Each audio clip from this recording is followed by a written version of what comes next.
చంద్రబాబు భ్రమరావతిలో మరికొద్ది రోజుల్లో పులస చేపలు అంటూ సెటైర్లు వేస్తున్నారు వైసీపీ నాయకులు కేతిరెడ్డి వెంకటరామరెడ్డి. కేతిరెడ్డి వెంకటరామరెడ్డి అమరావతి రాజధానిపై ఆయన ఏం మాట్లాడుతున్నారో ఒక్కసారి ఆయన మాటలు విన్న తర్వాత మనం దానిపై విశ్లేషించుకుందాం.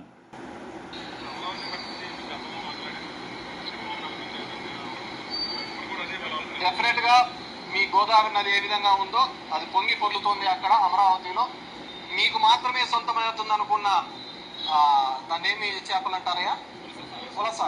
రేపొద్దున ఖచ్చితంగా 2-3 సంవత్సరాల్లో మీరు అమరావతిలో చూడబోతున్నారు. అప్ స్ట్రీమ్కి ఇవ్వబోతున్నాయి.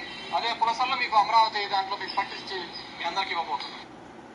చూశారుగా, అమరావతి రాజధాని మీరు ఏదైతే చంద్రబాబు భ్రమలు కల్పిస్తున్నాడో అది అమరావతి రాజధాని కాదు, భ్రమరావతి అని మనం పిలవాల్సి వస్తుంది.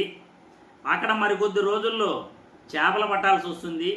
ప్రస్తుత పరిస్థితి చూస్తే అమరావతి మొత్తం మునిగిపోయింది అంటూ కేతిరెడ్డి ఏం మాట్లాడుతున్నాడో పూర్తిగా ఒక్కసారి గోదావరి నది ఏ విధంగా ఉందో అది పొంగి పొర్లుతోంది అక్కడ అమరావతిలో. మీకు మాత్రమే సొంతమవుతుంది అనుకున్న పులస రేపొద్దున ఖచ్చితంగా 2-3 సంవత్సరాల్లో మీరు అమరావతిలో చూడబోతున్నారు. అప్ స్ట్రీమ్కి ఇవ్వబోతున్నాయి. అదే పులసల్లో మీకు అమరావతి దాంట్లో మీకు పట్టించి మీ అందరికి ఇవ్వబోతున్నారు. జెండా ఎగిరేసిన వాళ్ళే దేశభక్తులని ఇప్పుడు ఆ విధంగా ఉన్నారు. ఇప్పుడు ఈ కూటమి దానిలో ఏ విధంగా ఉందంటే, కూటమికి జై జై అంటే దేశభక్తులు, కూటమిని కన్నా ప్రశ్నిస్తే దేశద్రోహుల్లాగా నిలబడుతున్నారు. దేశభక్తి అనేది జెండా ఎగరేస్తేనో లేకుంటే దాని మీద ఆ రోజు చాక్లెట్లు పంచుతూనే ఉండదు. ఈ దేశం యొక్క సమగ్రతకు ఇక్కడ ఉన్న దానిలో ఐక్యంగా పోరాడినప్పుడే ఉంటుంది. ఈరోజు దేశభక్తి ప్రజాస్వామ్యం గురించి మాట్లాడుతున్న వీళ్ళు కోర్టు ఆర్డర్ని ఎందుకు ఇంప్లిమెంట్ చేయడం లేదు మాట్లాడే వాళ్ళందరూ ఆలోచించుకోవాలి. మీ గోదావరి నది ఏ విధంగా ఉందో చూశారుగా, దేశభక్తి ఉన్న వాళ్ళు కోర్టు ఆర్డర్ను ఎందుకు ఇంప్లిమెంట్ చేయటం లేదు అని మన కేతిరెడ్డి వెంకటరామరెడ్డి వైఎస్ఆర్సీపీ నాయకులు అంటున్నారు.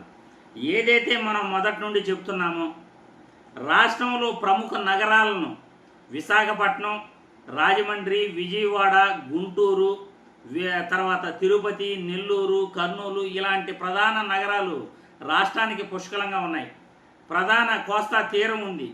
వీటన్నిటినీ సద్వినియోగం చేసుకుంటూ మంచి రాజధాని ఉన్న నగరాలలో తక్కువపాటి పెట్టుబడులతో గొప్పగా నిర్మించుండొచ్చు.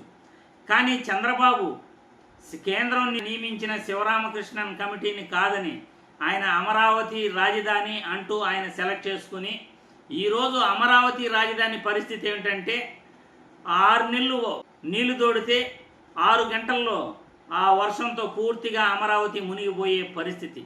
అది ఈరోజు అమరావతి పొజిషన్. 6 నెలలు నీళ్లు తోడుతున్నారు, అరగంటలో నీళ్లు నిండిపోతున్నాయి. ఇటువంటి ప్రదేశంలో మనం రాజధాని కట్టుకుంటే ప్రజాధనం వృధా అవటం తప్ప ప్రజల జీవితాలకి అది న్యాయం జరగదు.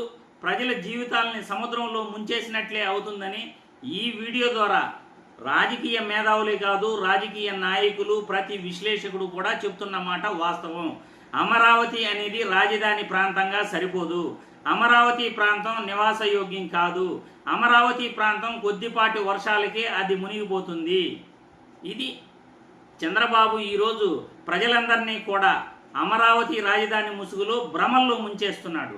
అందుకే చంద్రబాబు భ్రమరావతిలో మరికొద్ది రోజుల్లో పులస చేపలు అంటూ కేతిరెడ్డి వెంకటరామరెడ్డి కామెంట్ చేయడం జరిగింది.